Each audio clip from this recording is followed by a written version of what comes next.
बुलढाणा शेगाव संत नगरीतून स्वाभिमानी शेतकरी संघटनेची आत्मक्लेश परिवर्तन पायी यात्रेला सुरुवात। स्वाभिमानीचे विदर्भ अध्यक्ष प्रशांत डिक्कर यांचा शेतकऱ्यांच्या प्रश्नांवर आत्मक्लेश परिवर्तन पायी यात्रेतून सरकारला इशारा।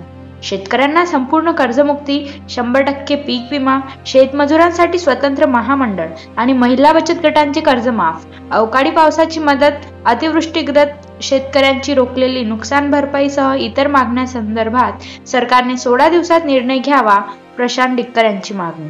श्री संत गजानन महाराजांचे दर्शन घेऊन जिल्ह्यातील 125 गाव शिवारातून 16 दिवसात 381 किलोमीटर पायी चालत 19 जानेवारीला जळगाव SDO कार्यालयावर ही यात्रा धडकणार आहे। 16 दिवसात सरकारने आमच्या शेतकऱ्यांना न्याय दिला नाही तर आत्मक्लेश काय असते ते 19 जानेवारीला सरकारला दाखवून देऊ, असा इशारा प्रशांत डिक्कर यांनी सरकारला दिला आहे।